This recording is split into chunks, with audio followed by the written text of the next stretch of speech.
campus for about 10 years at Texas State, and so Dee and John were both two of my very first students here, and so it's really great to see our graduates go off into the world and do amazing things.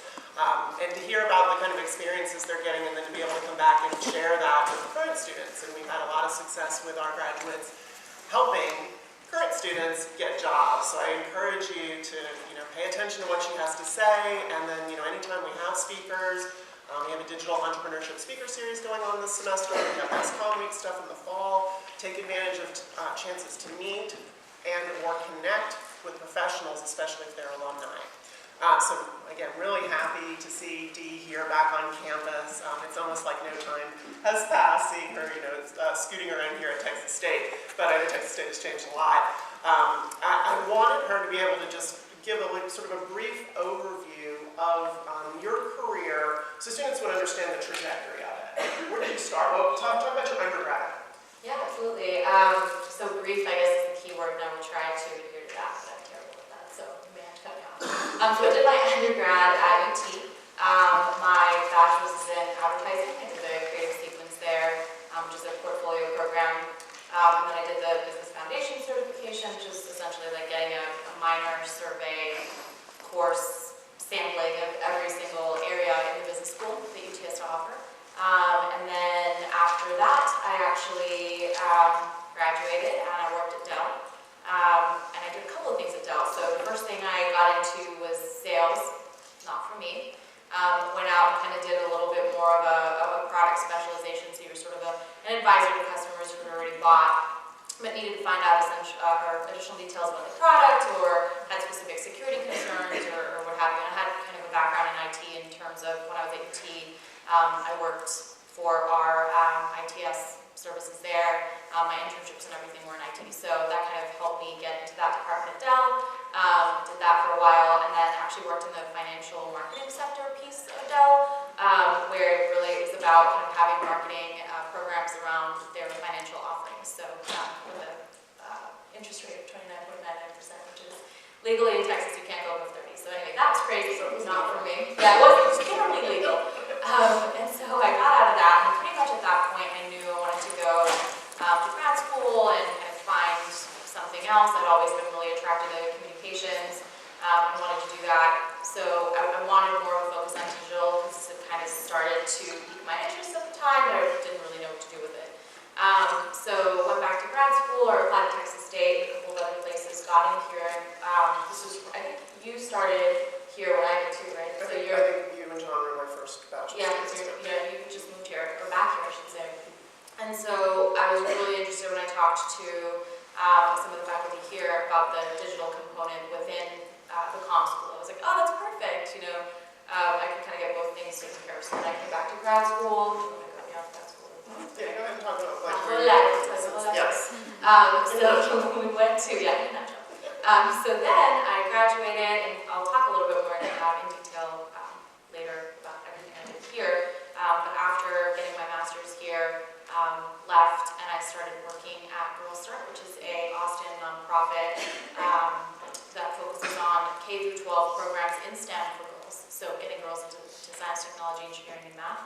And I was a T component of that. So when you work at a small nonprofit, you kind of wear all these different hats. So I managed our IT, so the server was my baby. I managed our website, another baby. I don't mind making baby references, but I just am.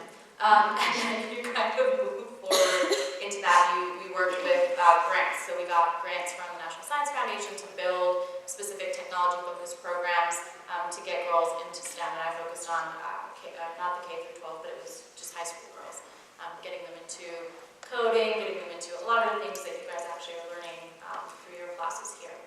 So then I left there. What did I do after that? I'm trying to think of I need to pull up my LinkedIn profile. But I did work at UT. Actually, I worked at KUT, so I worked at, so I did that. So I worked at KUT for almost 3 years. And then I did a little bit of freelancing for a while before starting at UT. So I worked with NPR, BBC, kind of continuing some of the work that I'd done with them while at KUT. Then I started at UT, worked there for a while in instructional technology, web development, a whole bunch of other things.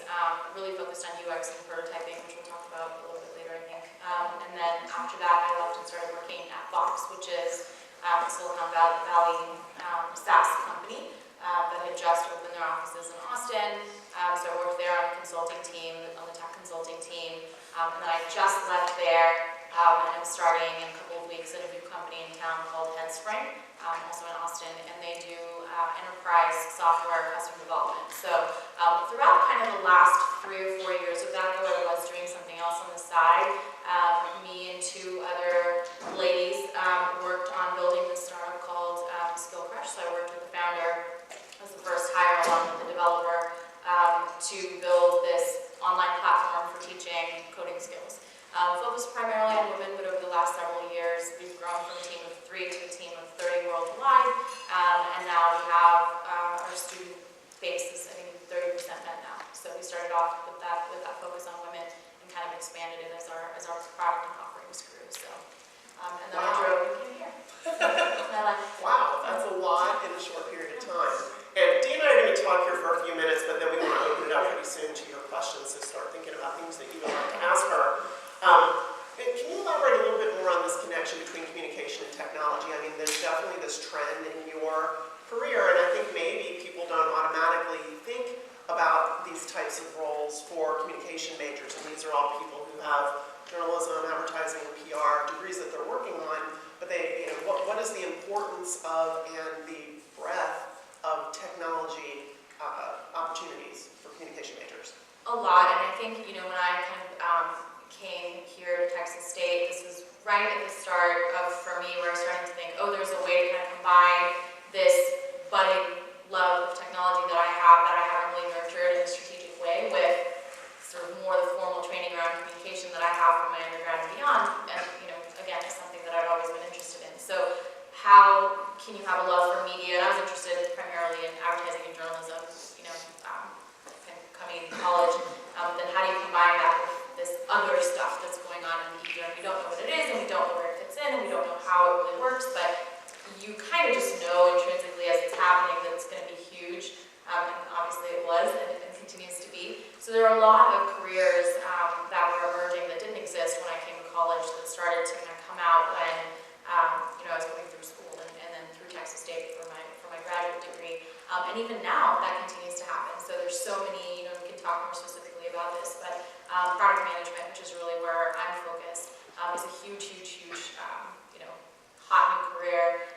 Data analysis, another thing really, really hot. And these are both careers that are considered super technical, but you can't just go into the engineering department and pluck a developer out and then voila, they're a product manager, or they're this fabulous data analyst who can see trends and basically the Nostradamus of the media world, as we talked about. I was telling Cindy she's that, because she is.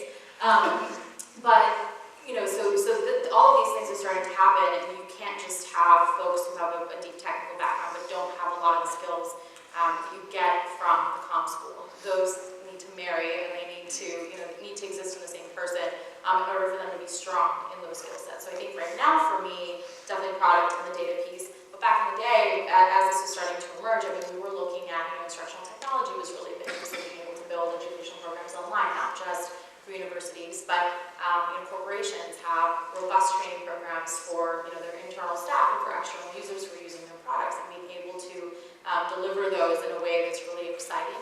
That was a skill set that was emerging. Social media and all of the various ways that has kind of grown from being something that I think in the past was considered very frivolous to being something that's very, very, very key part of sales, marketing, product growth, all these different teams, and relies heavily on data analysis and understanding some of the nuances of the product life cycle, which is really, has its roots in engineering. So there's a lot of this interdisciplinary kind of cross and back and forth going on, and you're starting to, you're continuing to see careers pop up that didn't exist before. So I feel like a lot of my career since leaving Texas State, I've had to explain to people what I do, because they'll have these titles, and they're like, my parents, who are very tech savvy, they'll be like, what does that even mean, Dee? And then I'm like, okay, this is a great conversation to have, as an icebreaker, is just tell them your title, and then just let it sit for a second, because they have a million questions.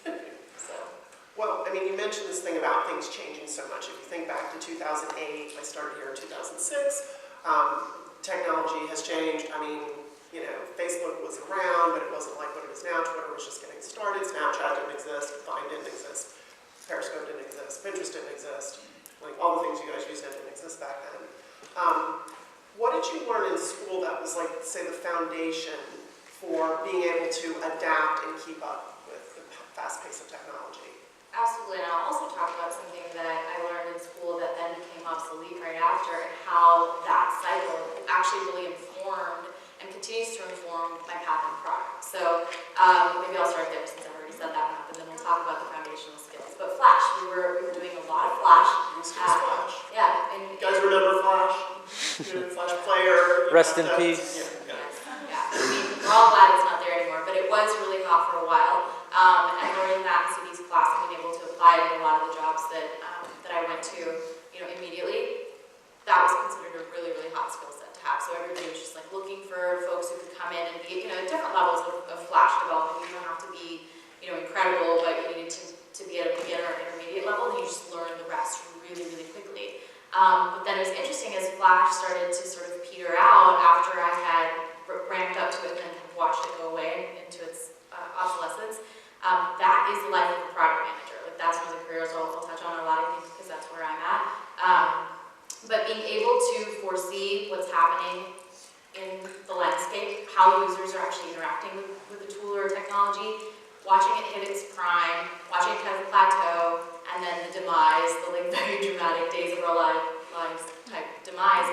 That is exactly what happens cyclically in technology. And from a data standpoint, and from that like product management, the comms side of things, change management, and communication side of things, you have to go through those cycles a couple times before you really can hone that skill set. So that was actually really valuable for me to have that right, out of the gate, and I was able to apply that skill, but then I was able to take the knowledge from watching that technology go, kind of go away, and apply it to future skills. So I thought that was really great.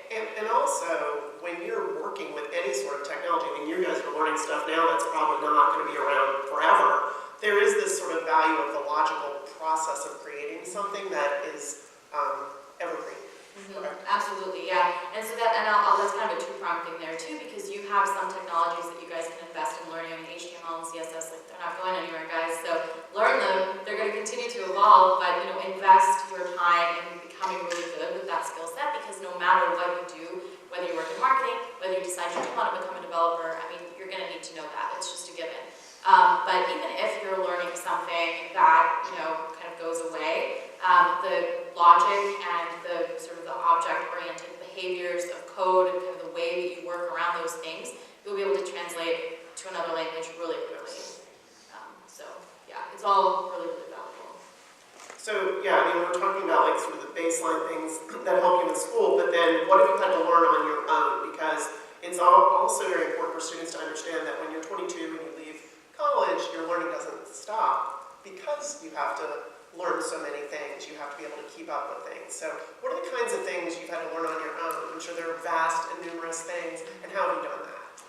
Yeah, and I definitely think, while you guys are here, one of the things that you have access to is a curriculum that is very varied. So you get to touch on many different areas, and then you'll kind of get bitten by some bugs when you want to focus in certain areas, later on down the line. But take everything and learn a little bit about everything. This is kind of your opportunity to do that, and work with John and Cindy and your TAs and other instructors to ask questions and figure out how they solve certain problems. But that whole thing that Cindy just said about lifelong learning, yeah, you're not going to stop. In a lot of ways, you'll just start, because what you learn here is going to shape what you're going to become, and then once you get there, you'll figure out what you need to do to get to the next level, right? You don't want to be entry level.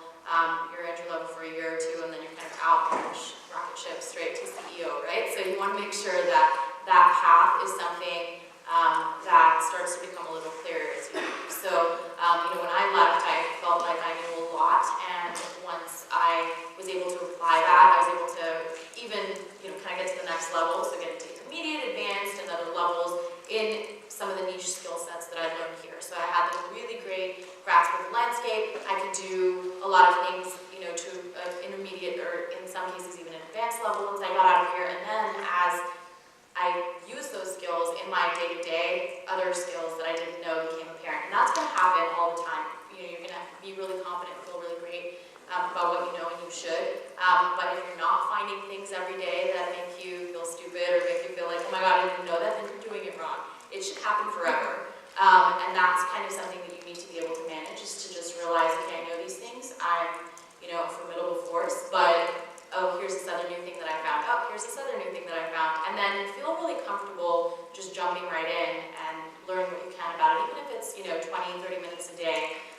reading or watching a video, or I still come back and check your syllabus actually to see what you put in there, make sure I'm not missing anything.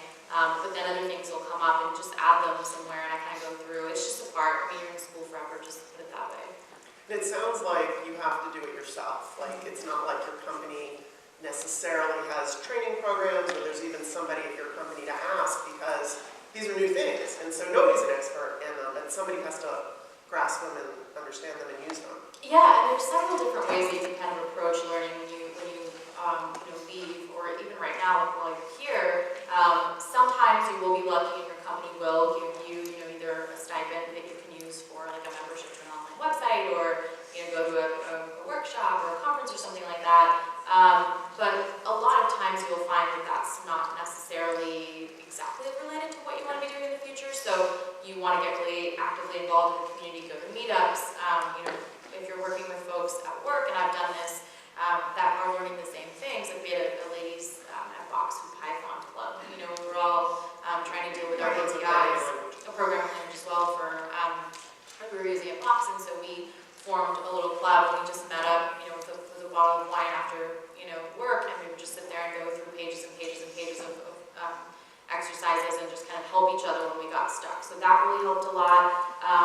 Constant reading. I mean, there's many different ways that you guys can get plugged in with what you're doing, and don't wait for work to give you that opportunity, though. It's something that you need to take kind of control of on your own, and if work does give you something, okay, work it into your overall budget. I always say, like, think of yourself as a CEO in training. I was talking to Cindy about this, and when I think about, okay, even if you don't want to be a CEO, you want to be good enough to be one if you want to, right? If you wanted to. So the idea there is, okay, as a CEO, you need to know a little bit about everything, and then you need to specialize in an area. But you wouldn't want to hire people that were doing things that you didn't necessarily know what they were around, because you feel kind of swindled, right? I mean, if you understand what an engineer is doing, you can recognize, what makes a really good one.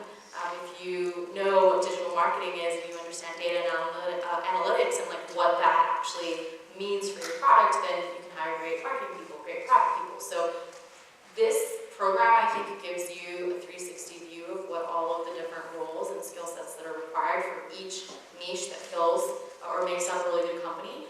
So I would just say, whenever you're thinking about what you're going to do after school, make sure that you have a budget. And I don't just mean financial, I mean time, a budget of time that you're allocating to developing these skills. And if work kicks in some of that, awesome. Some jobs, like my job, is like 10% of your time should be spent on new skills. It's up to you what those are, but they should tangentially be related to your role. But if something isn't, you can kind of negotiate using the time for that and make a case. Make sure you guys are making a case for your own education beyond. So what are some of the hottest trends you're seeing in technology right now? I'll come back and talk about product. I think product management as a career is the biggest thing that I'm seeing out there right now. I think data analytics, mapping, kind of the UX, the data visualizations and user experience are the biggest things too. And that's kind of where product comes from too. So product is, there's that Venn diagram. Whenever you go and Google what is product management, the first thing I think that pops up is this Venn diagram that this guy made. It's like UX and tech, and then business, and then you're in the middle. Because it's got like the 3 disciplines in it. So user experience is really big. Prototyping, being able to kind of take an idea from ideation, right up to the development piece, that's really big too. But I think it's all in this product and data world right now. Visualization. I think those are the 3. So talk a little bit more about this product manager role. You're moving into that role at Headspring, and I think you've done product management type roles at other places that may or may not have been called that. So let's discuss that a little bit. Sure, and I think there's several hybrid roles that have product and then project management involved in them. And I think project management itself as a title, I think it differs from place to place. A lot of times project management is the administrative side of things, where you're just checking in on status, reporting status, making sure people are doing their homework essentially. But then, kind of the area of project management and product management, sort of the hybrid that I've been focused in, is really around, and you guys have probably heard of this, agile, however you say it, methodologies, and Scrum particularly is something that I use day in and day out at work. And essentially it's just a framework for project management that is it actually has its roots in manufacturing, but is really used by the software world to have what are known as sprints. So it's exactly what it sounds like, this time that you're doing something to reach an end goal. So they're usually 2 weeks, and within 2 weeks you meet with your core team and you figure out what the product needs to have, or what you need to have done with regards to the product at the end of those 2 weeks. There's all this fancy stuff that you do in the middle to kind of make that productivity happen, tools that you use to facilitate that process, and then you just go, and it's go time. And you meet every day for 15 minutes to check in on what your progress was the day before, what you're planning on doing that day, and if there's any blockers preventing you from getting your work done, what those are, and then you just go and you do it. So at the end, you have an iteration of a product that you can actually launch, or actually launch to your users. So it's not just a testable product. It's not something that you guys are just able to test and then say, okay, in the next sprint, because again, that 2 weeks finish and your next 2 week sprint starts, the next sprint will make it better. Now you have to have a shippable piece of product at the end of that. So that's really the goal, kind of this idea of creating, deploying, and then managing that whole process that I'm moving into, and that's essentially what you're looking at when it comes to product management, technical management, software, project management, kind of those roles. There is a component, of course, of sort of being the keeper of the product roadmap, so kind of very ruthlessly working with your stakeholders to say, okay, this is not what our data is showing us users actually want or are using, so that's not going to make it into our next cycle, that's not going to be a part of the next release. Just making sure that you manage what that roadmap looks like over a certain amount of time, and that you, as kind of the manager of that product, are advocating on behalf of the users and have that product's kind of end interest in mind.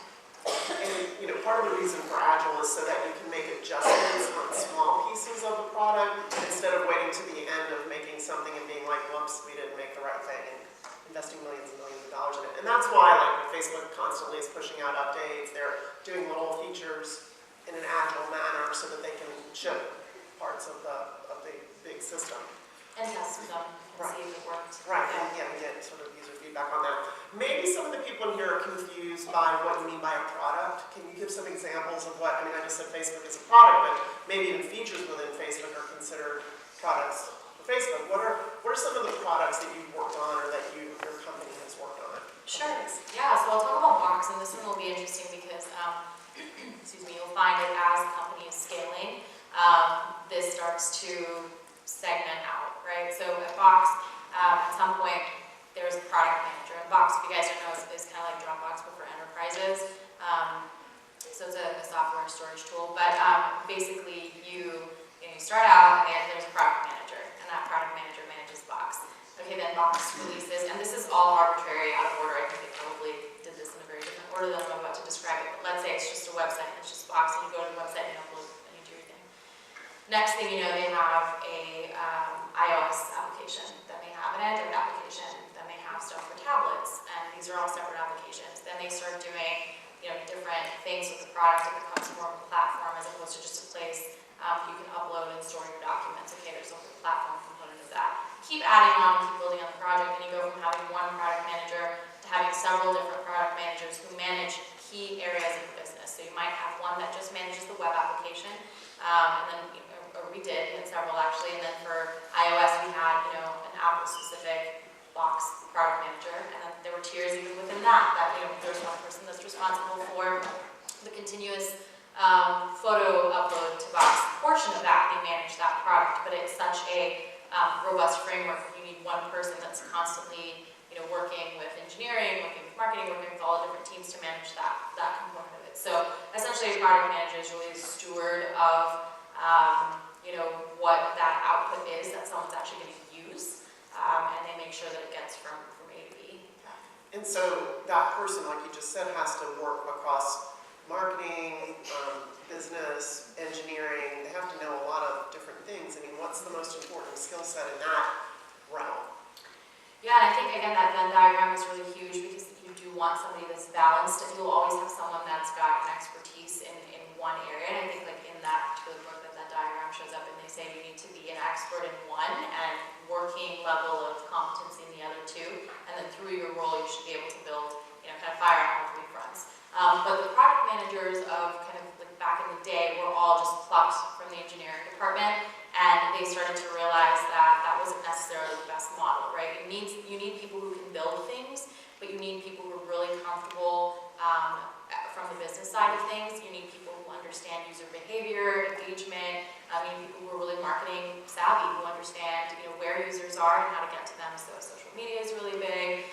Just understanding the media landscape in general is really big. So a lot of the product managers that I've worked with in the last 5 years, as opposed to anyone who's a little bit more of an emerging role before, are not from engineering, but have worked at some point in web development, or they've built things. So I think being able to build something, being able to have a product, whether that's a website, whether that's a really awesome blog that you're working on that has all these engagement components to it. I mean, you need to be a builder of something, and you need to be somebody who, when things break down, doesn't just like throw their hands up and run away screaming. You have to have that tough skin to be able to say, okay, this is broken, how do we fix it, and be comfortable doing that every day. I think that's a big skill.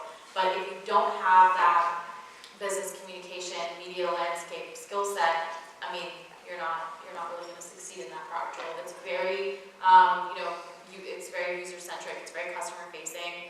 It's all about working with people in different disciplines and kind of being the bridge that brings them together. But again, as strong as those things are, if you haven't built something and you don't have a technical aptitude, you're not gonna succeed in that role. So you do have to have them both. I mean, I'm pretty excited about the opportunities for communication majors to move into these roles. You do have to have some level of tech savvy, you have to have some interest in technology, because you can't really work at a technology company without really understanding what it is that they're doing, what they're developing, what their goals are. And that's part of the reason why we have created all the digital media classes. This class that grew into being a required class for everybody, and it grew out of that. We have a digital media concentration, which John has maybe alluded to, a major that is coming that we should be able to talk to you about very soon. And this product manager role, I think, is a key element. Whether you're going to go work for a company or if you're going to try to do your own startup or your own endeavor, you have to have that, like you said, like it's being a CEO of a part of something.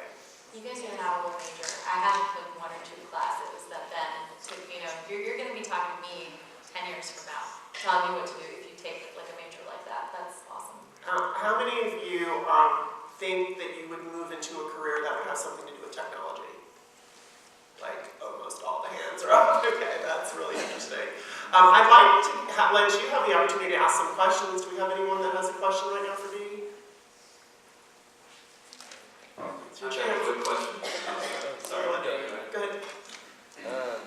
What I want to do with like my career or whatever, I want to brand myself and eventually turn myself into a personality. So would it be smart for me to have computer science as like my minor? So like I can like create my own websites or develop my own apps or stuff like that. Yeah, we can both talk about that. So I love it. I love the attitude also. But I think what you really want to focus on is understanding every single vehicle that you have available to you, and not just understanding and knowing that it's out there, but I mean really being able to dissect it and take advantage of what it offers. So I don't necessarily know the computer science. I don't know the computer science program here, but I will say at UT, the computer science program didn't offer a skill set to be able to build websites, to understand media, and that kind of. It's more focused on kind of a software engineering background, and there are a lot of technologies there that actually don't end up giving you the skills to build websites or web apps or anything like that. So I actually, when I was there doing instructional technology, had a lot of students from the comp sci department that would come and take our training program, where we would train students to kind of work for my department, and we built websites, videos, all this other kind of stuff. And they didn't have those, in the comp sci school. So computer science may not be the right path for you, but if you can get into a major like this that teaches you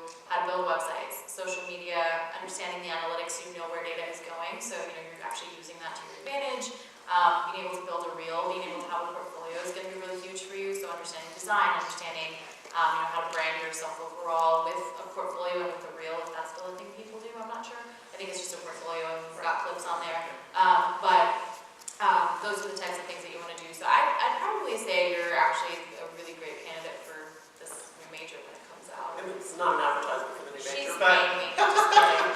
I agree with everything Dee has said, because computer science, while you can get a lot of good insight, they teach algorithmic thinking, the actual skill set that they teach is not really focused on the things that you're asking for, how to make a website. You kind of think that that's what they do over there, but I've spent a lot of time talking to computer science professors at a couple different schools, and that really is not their mission. And so that's why we're creating this, not just the new major, but all the new classes that we're teaching where you can learn web design, you can learn advanced coding beyond web design so that you can create these online spaces for yourself. It's very much in a communications context because what we do online, we're communicating, we're sharing.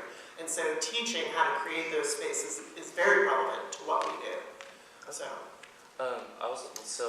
Is this major going to be available soon? Soon, we hope. We'll soon. So what major can I do that's besides electronic media that I could associate with that? Any one of the majors that we have right now, you can do a digital concentration, which is 9 hours of the digital classes that we have as sort of your electives. So really, it just depends on what direction that you would like to go with communication. Electronic media is great because you can kind of combine the video editing skills with the other digital perspectives. But we're talking really soon for this new major. So unless you're a senior right now, the second, and graduating in May, you will have an opportunity to think about this new major if you want to. But we can't really talk about it in any sort of detail until we get the final approval. But we've been through lots of levels of approval, so I'm hoping by the end of this month. Oh, wow. Yeah. And if you want to do stuff while that's coming out, we definitely talk to Cindy or myself after and we can give you some. And the classes all exist now, so start taking these digital classes and they'll fit into what we're proposing. You have a question? Can you tell us the name of the new major? The name of the major, and if it is approved, which it should be, is Digital Media Innovation. Oh, wow. I've got a quick question or comment. One thing we talk about in this class a lot is personal branding, and everyone in the class is going to have a blog, kind of a beat, and find something that they love and talk about. Can you just kind of talk about if the personal brand is something that employers look at? If Like you hire people or you hire yeah, people, right? Yeah, If what do you look at? yeah, and then also just kind of this idea, you mentioned it a little bit, but the industry's looking for people to make stuff, and the thing in those Silicon Valleys fail fast, but just make stuff and build that online portfolio now so that you'll have something to show when you walk in. Is that accurate? Yeah, definitely. So I think the personal brand, and I know a lot of times the moment that you hear personal brand, you just want to roll your eyes. It is a huge thing. So when I was hiring for my last role, the first thing we did when we got resumes, across the table was we just looked them all up online. Are they on Twitter? What are they saying? Are they on Facebook? Are they on LinkedIn? Like wherever they are supposed to be, are they there? And then also what are they doing on a regular cadence? So if they had a blog, we wanted to take a look at what was going on in their blog. So we got a lot of different, and this was for kind of a junior web developer / UX position. And which the slash says, we didn't have enough budget to separate those. They should totally be separate, but university funding, what can you do? And so we're looking at all of these resumes. We got a lot of really highly qualified people. We're just excited about their portfolios. They were really doing great things. They didn't really have much of a presence out there. It wasn't really clear before, bringing them into an interview, like what we were getting ourselves into. And then there was this one guy who came in, and he had less experience than everybody else. Same skill set, but just, less experience than everybody else. He had this blog, and it was basically this blog of all of his dream clients that he wanted to redesign their website for if he ever got the opportunity. And so he, in his blog, would post all of his work, where he started, screenshots of where he ended up. I mean, it's a portfolio, but in sort of this narrative form. And the first one that he did was the New York Times. He wanted to he reimagined the entire New York Times front page. He went in and he had all these snapshots of what it looked like, actual really good data. He looked up their Alexa ranking. He looked up how they ranked, what keywords they were using, and all this other stuff. And he had this whole report of how he would take that data and redo their design, and he actually did. And he had a working, website of the New York Times on, online that you could go to. I mean, that guy, we hired him over everybody else with more experience because he had this active, engaged blog that just kind of had his entire thought process on there. He talked about all the issues that he ran into, when he was debugging code and he didn't know what to do, how he actually found answers. So whether it was going through Google and just, staying up all night with 3 cups of coffee or nagging people that he knew, in class or whatever, he found the answer. And that's what we wanted, was somebody who was a problem solver, somebody who thought about things in a really strategic way, and somebody who we could really mold. I mean, and that's what people are looking for. They want people who have the smarts to start with, but they're not going to be, they're not hugely driven. They really want to see how they can take those people and get them to the next place. So we hired this, I think, was 3 years ago. We hired this guy. He's still there, and he's been promoted twice. So. And with the social media viewing that you do as a recruiter, it's not necessarily to rule people out, to be like, oh, there's too many party pics on that person's Twitter or Instagram. I mean, it's more to count them in because you're seeing the positive things that they're doing. Yeah. You know, go toward the job that you would like them to move into. Absolutely. I mean, don't go out there and get drunk and post selfies, you know, like until you're 40 and then everyone thinks you're cool that you're doing it. But right now, I wouldn't do that for you guys. But have fun and be yourself. Nobody wants to hire a robot. I don't want to work with a robot. I love robots, actually. You expect college students to have a fun college Yeah, student life. yeah. But also, you want the dynamic, the creativity, you want people to come in being themselves. But if they're not active out there and you're hiring them in for a role that is very dynamic, then the personality fit isn't necessarily there. So I think that's one of those things. But you're totally right. It's not just about being like, ooh, let's stalk these people and see what they're doing that's terrible, and then we just check them off the list. That's absolutely not what happens. But you do need to have a presence out there, and it doesn't need to be in everything. Like, I wouldn't go out there if you guys don't have accounts right now, like sign up for everything, right? I'm not on Snapchat. I don't really use it, although John has given me some good reasons to, right before this class. You're on Snapchat right now. That's amazing. I'm on Peach. I tried that thing. That made a little bit more sense. I got on Peach and got one, like, whatever you got on Peach, and then they said it was dead. Yeah, it's all fine, but get out there, and if it's fun for you, do it, and I think that'll show. So you don't have to, be what somebody else wants you to be, but understand that these are the basics of what people are looking for. So how you can take that and make it work for you is going to be the key. I mean, I think you're sort of talking about passion and enthusiasm that comes through in all the elements of the personal brand online presence, right? Yeah, and culture actually is another thing I should talk about. People screen for culture so much. I mean, especially if you want to work in a startup, especially if you want to work in a larger company where by the whole process of scaling, they lose culture. They're very, very concerned with preserving it. And so they want to bring people in who have complementary personalities to each other. So if you're engaged and you're enthusiastic and you kind of show that zest for media and tech and all of these different things, and you have those interests, they're more likely to bring you in. In fact, at Box, when we were hiring, so when I started, it was 2 of us on the team, and I helped grow the team to 15. Culture was 40% of the final score for what we were looking for. 40%? 40%, yeah. I've been reading some stuff about culture too, and some people are encouraging, like, instead of culture fit, it should be culture add, so that you're bringing in a diverse group. Do you want to talk a little bit about that, maybe diversity? I know you are interested in women using technology, and I'm sure you have encountered issues of diversity or lack thereof in the technology industry. Any sort of thoughts? I mean, that's a huge topic, but yeah, we could talk on that for a whole week. Yeah, but I'll also on that. Yeah, and I think I'll talk specifically about just some of the hiring practices that I've kind of been involved in, where we're really trying to make it a huge focus for us, because I think especially in Silicon Valley, they are really held to a standard right now of, you guys really have messed up. This is a kind of, everybody is 20, everyone is a white male, what's going on, right? And so there's actually a lot of research that's been coming out over the last 5 years around how diversity actually changes the profitability model for a product-based company. So specifically with regards to product is what I'm familiar in, because that's what I work in. But they found that the more that you can take a team and do the culture add as opposed to a culture fit component of it, and there's a whole methodology and an approach behind diversity that goes far beyond, it's not just about gender or race, there's socioeconomic, there's so many other components of that, making sure that you hit all of those. They have data on what happens to a product that's being generated by that team, or what happens to an output that's being generated by that team.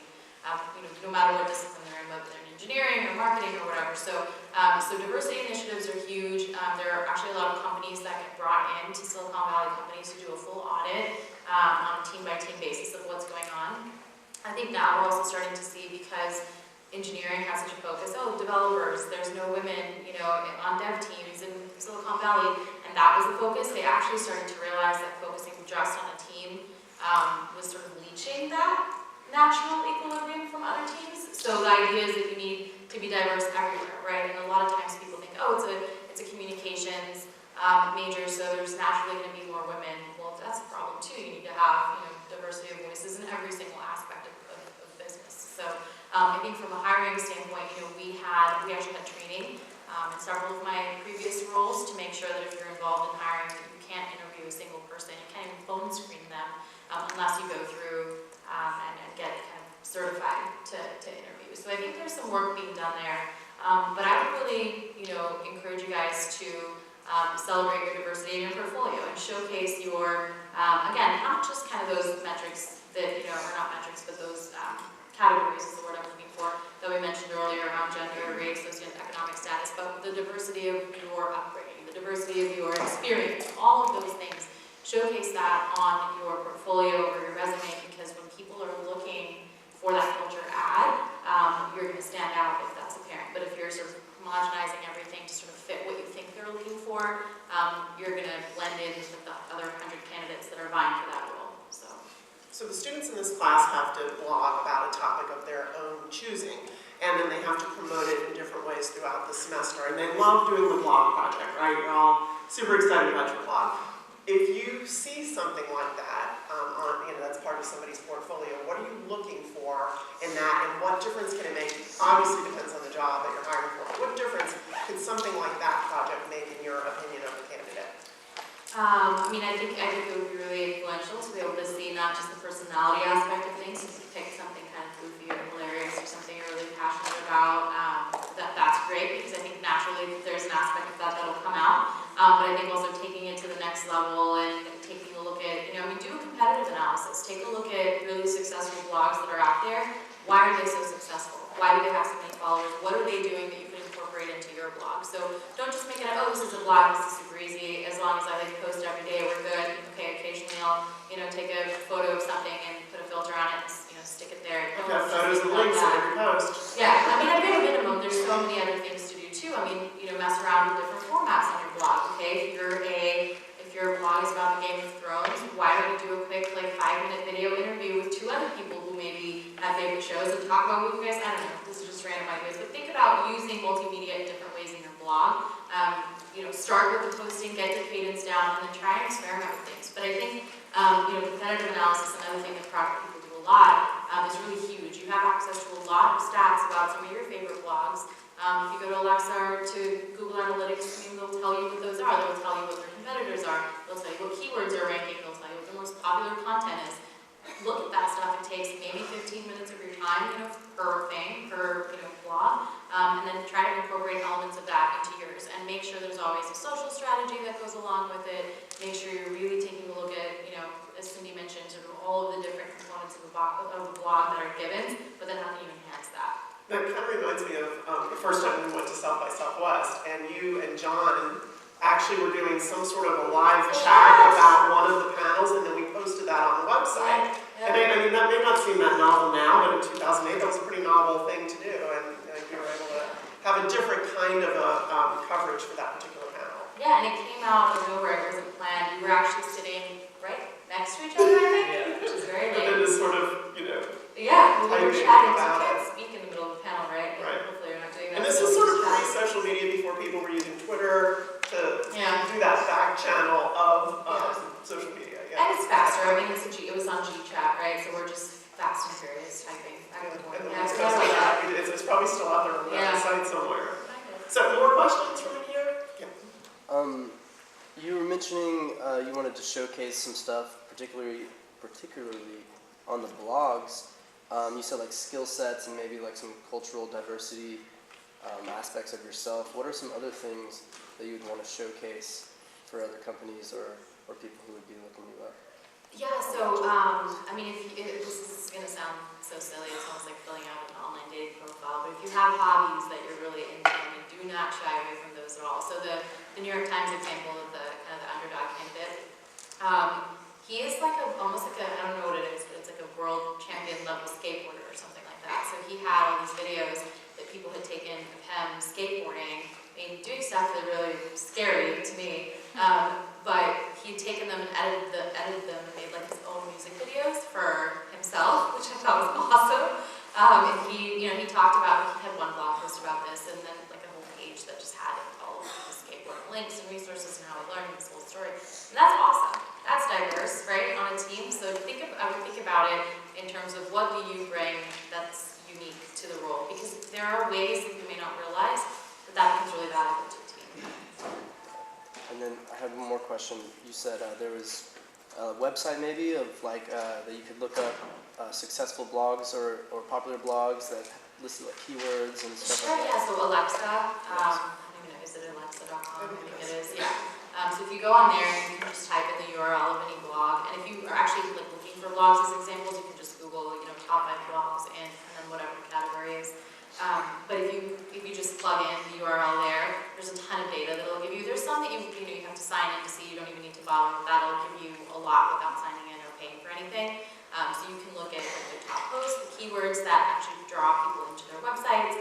So find blogs that you love or that you think are awesome, or that you've read about being hugely successful. If you hear about all those bloggers that make like millions of dollars every year, look at what they're doing, and then you can use Alexa to kind of figure out some of the benchmarks there, and then try to bring that into yours.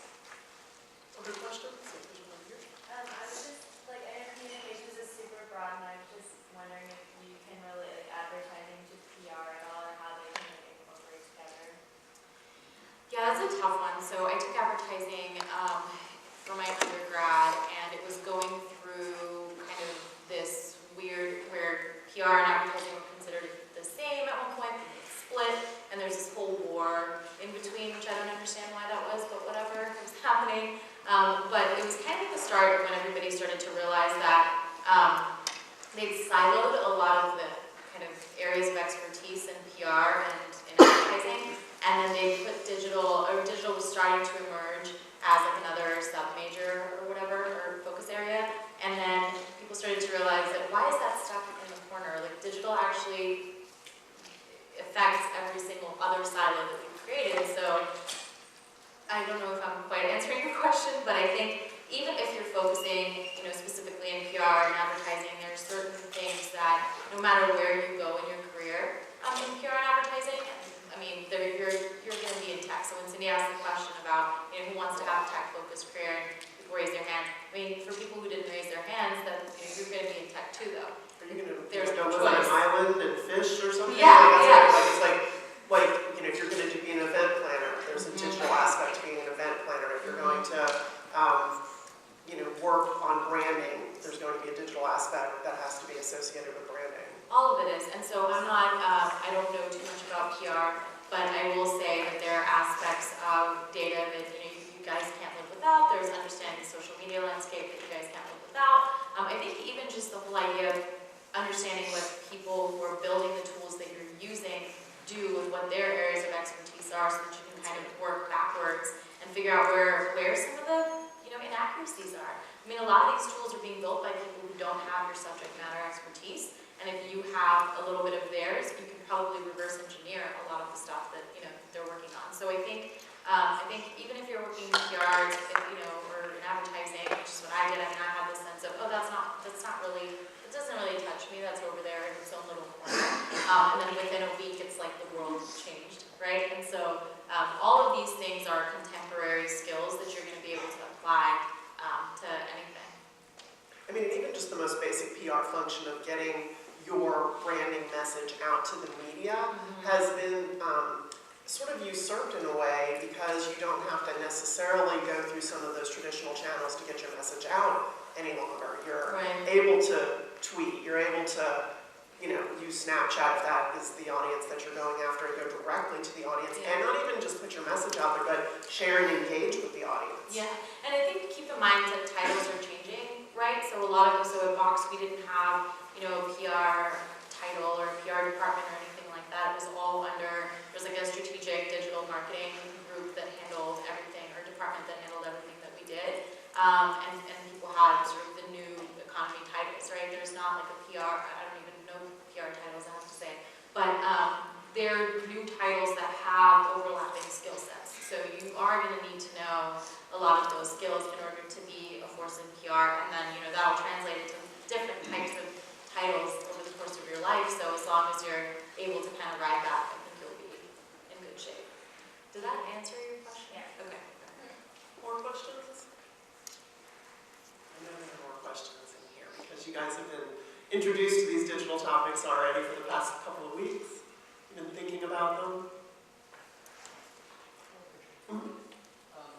So when technology becomes obsolete, who's the person who built the satellite? You mentioned Flash. What was the first thing you did when you knew that it was rolling out in technology?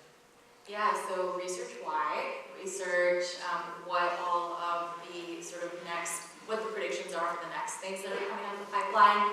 And then I think it's just start playing around with those other tools, right? So understanding what comes next. And in the case of Flash, it wasn't a, that is, sorry, I just got this Apple Watch, but I haven't figured it out yet. What was the question? What did you do? What do you do when a technology becomes obsolete? Like, how do you deal with it? Yeah, and actually, it's not going to be like one day you'll wake up and it's obsolete. There are a lot of people who, you know, were talking about it going away for a really long time and predicting what's next. And in the case of Flash, it's not that there's parity with its replacement. Like, there's not somebody else who kind of came in and took over the throne and Flash was out and it's like this one other thing. You know, there's several ways to replicate what you're doing depending on how you used Flash using other technologies. So understanding other technologies and what they do so that you can take something, you know, that you built in Flash and rebuild it in something else, which is actually something that I had to do. Is, you know, I entered into a job where they had all these Flash, you know, products that they now had to translate into new technologies so they could still offer the products. But we didn't use one; we used multiple technologies. So I think being kind of that like digital nomad or whatever, and understanding multiple things, so that when something does become obsolete, you know how to take the effect that it had and translate it into other tools of that space. So I think make sure, you know, if you guys are interested in technology, and I think this might be a component of some of your classes, that you're reading, that you're, you know, constantly up to date on what's going on, whether that's with podcasts. I don't know how many of you guys commute, but I used to commute here from Hyde Park in Austin. Podcasts, listen to podcasts on your way, or on tech news, you know, on your way back, like same thing. And those little things, as you're doing, you know, 15 minutes of reading a blog every day, 15 minutes of listening to a podcast over the course of a month. I mean, think about all of the things that you'll learn. So I think you'll start to be able to, this is where it gets really interesting, you'll go from being a student of something to, I mean, you'll always be a student of something, but you'll start being able to kind of predict things. You'll start being able to, as Apple comes out with new things, figure out, okay, this is actually not going to work. Apple isn't the end-all be-all in this particular area. Or Facebook, you know, released this new feature where they're like thinking about getting rid of the like button. What are the implications of that? You'll almost start to get a sense of where the tide is going to turn. And that's the really cool part. Yeah, I mean, if you're paying attention, nothing should come as a complete surprise to you. So when Flash was sort of on the downturn, we knew how Steve Jobs felt about putting Flash on the iPhone. And it was at a point when the iPhone wasn't as prevalent as it is now. But if you could kind of see, well, okay, a lot of people are going to probably start wanting to get their content on the iPhone, that's going to spell disaster for that technology unless they adapt. And so we, all along, we were like, I remember having conversations with John, at what point do we pull the plug on our Flash project in the web design class? And we made a conscious decision to kind of watch it, and then there was one obvious semester where it's like, yeah, let's move on to doing more JavaScript or jQuery type animations for our graphics, and we'll replace it with something brand new. So there's always this progression of keeping up with new technologies. But everybody has that problem, right? The large companies are constantly dealing with their versions of their, you know, apps going out of date or features not being used anymore, and they have to, you know, kill off an entire subset arm of their development team to not focus on that and kind of make, you know, have them pivot and focus on something completely different. So this isn't just like an unlucky thing, it's just a part of the life cycle, and actually understanding that life cycle is a critical part of the role, you know, that you play if you get into some of these product-specific roles. So I think it's just keeping up to date with things, and that like kind of approach adds up over time is really big. I mean, I think it was interesting when Apple made that sort of pronouncement, like we're never going to put a Flash player on the iPhone. I think Adobe was like, well, then your iPhone won't be very popular because nobody's going to buy it without our Flash player on it. So, you know, you have to kind of like keep up with the posturing in the industry and kind of understand who's got the power and when the power starts to shift. Yeah, there's a question. Yeah. I'm interested in what you like to read, what blogs, what inspires you people? Yeah, so I have a bunch, and I actually still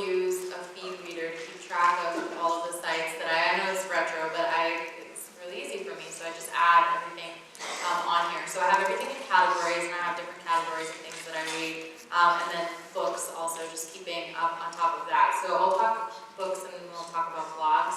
If you are interested in products, two of the best books that I've read recently about product, and I can't even remember the authors of them, but one is called Inspired, and it's a really, I'll look this up as I'm talking about the other one. Okay, yeah, Inspired is one of them. Really, really excellent book. Hooked is another one, and that one was really great. And that one talks a lot about how to create products that create habits in people, so that people have as a part of your ritual to use a thing over and over again. Yeah, that's the one. Marty Inspired by the great products customers love. Yeah. And then Hooked is another one, so those are two really, really great books. And these aren't just if you want to get into the product role. I mean, if you're going to be doing advertising or PR for a company, if you're going to be, a video editor producing, campaigns or whatever, you need to understand how users interact with these products and what the trends are pointing to, so that you can take that information and kind of have more of a strategic strategy, go figure, around whatever you're going to implement. So I think that those books kind of touch on all of the interdisciplinary aspects of what you need to know. So I think those are really helpful. As far as blogs, I think for web, I have a web design and development section that I have a huge list, but I'll name off a couple. CSS Tricks is really, really great. It's probably the best CSS and HTML blog out there. There's a lot of JavaScript and jQuery stuff that makes it on there too. Smashing Magazine, I'm sure Cindy's talked about these in class. For those of you who've been in class with her before, it's a really popular one. A List Apart is a really good website to read about blog posts, and they actually have a whole book series, and I love them because they're really tiny, and they just take out all of the extra crap that other books have, and they're short. Their tagline is actually short books for people who love websites. And so you can learn about content strategy, you can learn about mobile design, you can actually learn about HTML, CSS, and other technologies to be able to build those things, or you can learn about the research and the data and all of that behind those things. So I think those are three that I would start with. I think those two books for product. I can go on and on about that because I read, and I mean, that's constantly.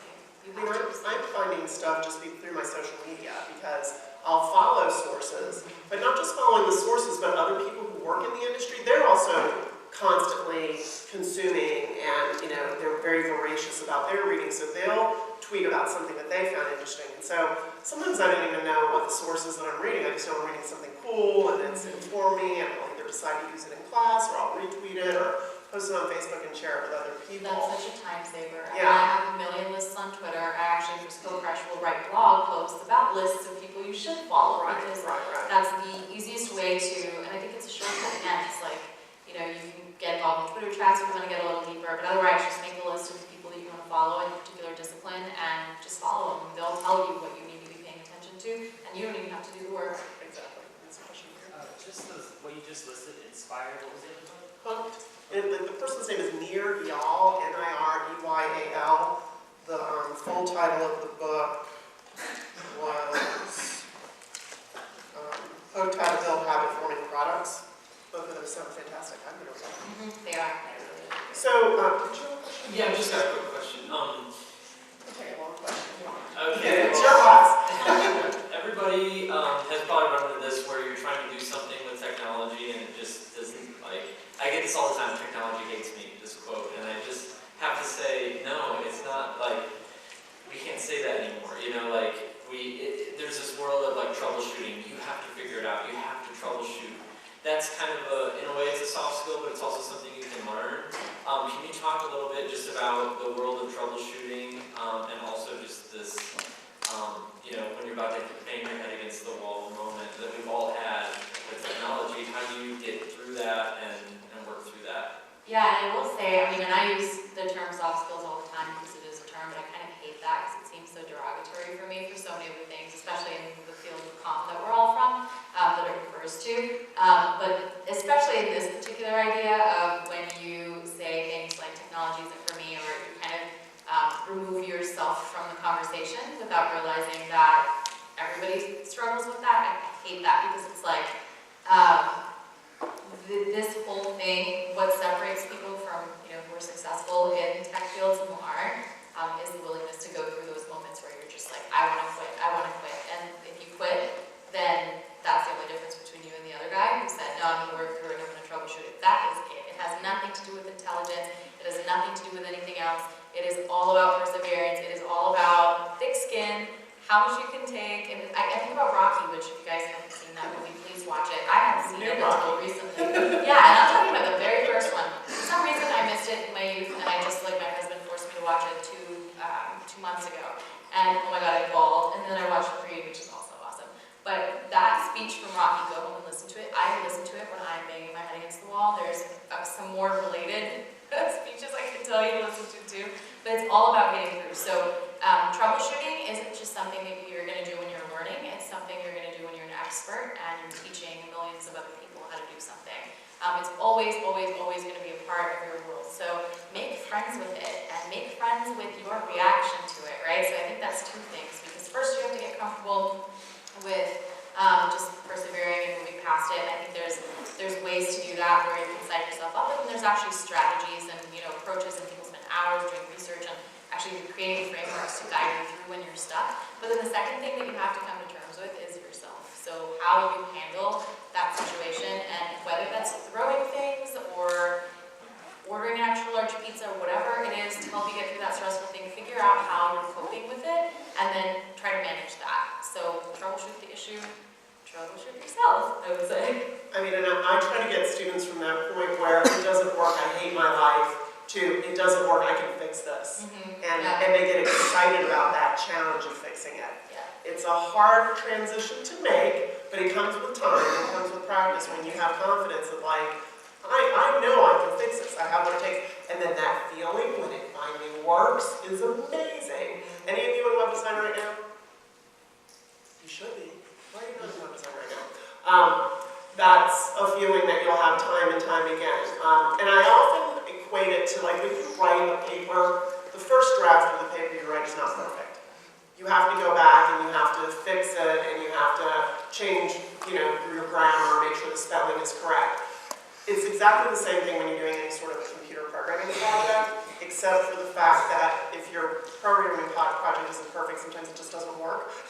Whereas you can put out a paper that is not well written, and then you have to suffer the consequences of that otherwise. So, but it's the same thing, it's just a draft, that first few lines of code you write, and then you kind of grows into this thing, and you figure out how to make it syntactically correct and how to make it do what you want it to do.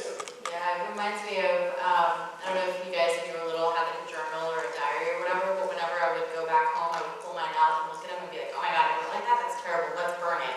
You're going to feel that way about the stuff that you make too. So at some point, even if it's not perfect, you may need to push it out as long as it's a functioning thing that you put out there, but your next time will be better. And then your next time will be better. So talk about Skill Crush a little bit, because this is a place where people can go to get training, but it's also like a model for lifelong learning, and we kind of broached on that already. Yeah, so as I mentioned before, for the past 3 years, along with my kind of 9 to 5, I've had what they're referring to as a side hustle these days, where you're kind of doing this thing on the side. It is also a part of your professional life, but it's not necessarily like your bread and butter or your 9 to 5. So that's kind of where I started with Skill Crush, and then kind of helped build the founder build this company out to what it is today. And our overall model is very different in the sense that we're a completely remote team. There's about 30 of us. We're all over the world. We started out and continue to be very focused on women and changing the ratio in tech. But obviously, as I mentioned, now we have about 30% males in our classes as well. But the sort of focus for us in terms of our demographics and who we're really trying to target as a business are people who are kind of post the college age and who are in the professional workforce, although we do get a lot of college students as well who are in the computer science department, as it turns out, and aren't getting those skills there. So we actually have a subset of users who do come in that way from universities as well. But primarily it's people who are already out in the workforce and either number one, they really want to dramatically change their careers and they don't have a background in tech, but they want to work in tech now, or it's people who want to get promoted and adding these skills to their tool set will help them do that. So we focus on that, and there's several, we would call them blueprints. There are 3-month classes you can take.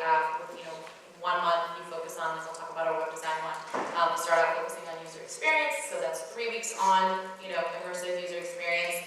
This is all online at your own schedule, so you can have a 9 to 5 to do it. And then 1 week off with a break. Then you start month 2, and that's HTML and CSS for 3 weeks intense. Then you have a little bit of a break, and then you kind of that third. And so every blueprint is this set of 3-month, 3-week ideas as you finish them out. You've got a portfolio built out, we've got a career component to it, so every blueprint, no matter what you take, you'll have a portfolio when you leave, your resume will be redesigned, you'll get to practice your interview skills with like mock interviews, you'll talk to professionals, hiring managers who bring people in all the time from the industry, and there's just this component of social media, kind of making sure your LinkedIn profile has the right keywords so that you can start getting offers, which is a thing that does happen. If your profile looks great, people will try to poach you. It's actually kind of how I've gotten jobs before, just making sure my LinkedIn profile is really stellar and people start to come to you. So we teach all of that in those classes, and I was working in instruction, marketing, lots of different hats, but now I'm a little bit more focused on just growing our audience and building the business and taking it to the next level. I do still teach, but again, it's a little bit, I'm still back to the duties a bit, so.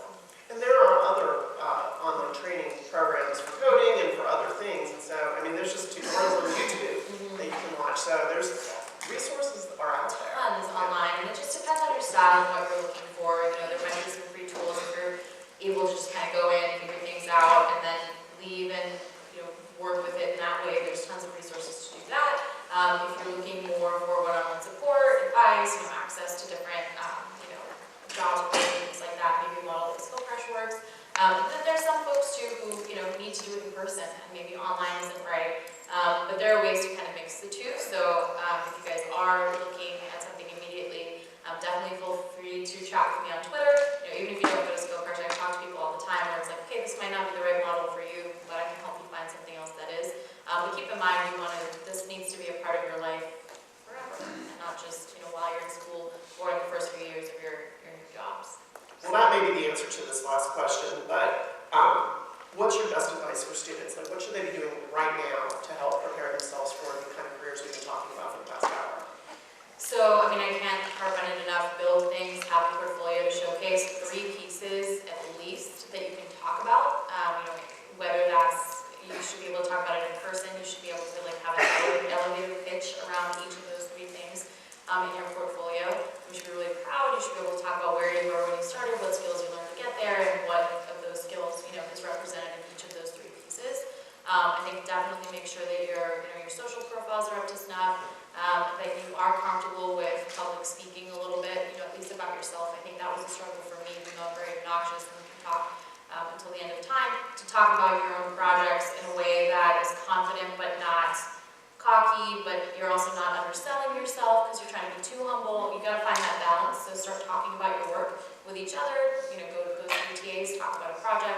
Get really comfortable in that space, because when you are looking for a job, you're not just trying to find a job. You're trying to find a good fit for you, and that company needs to be a good fit for you. But if you can, make sure you're a good fit for them, and then they're the right fit for you, you kind of got that perfect thing going. That's only going to happen if those elements are working together.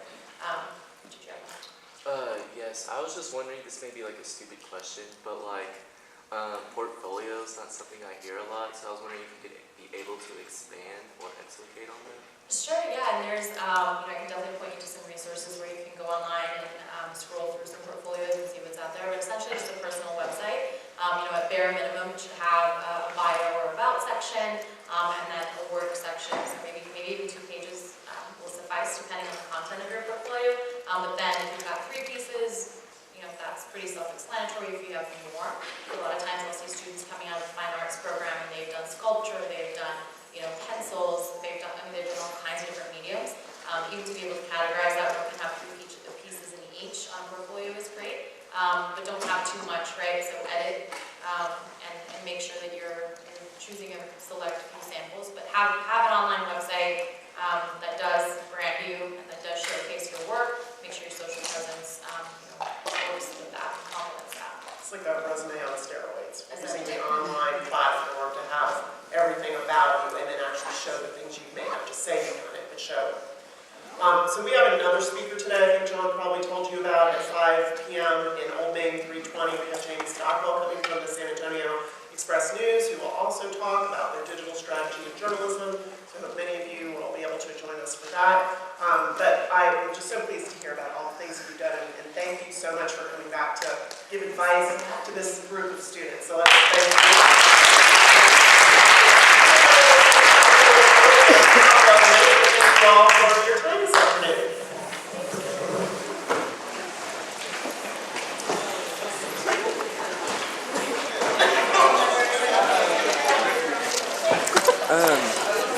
So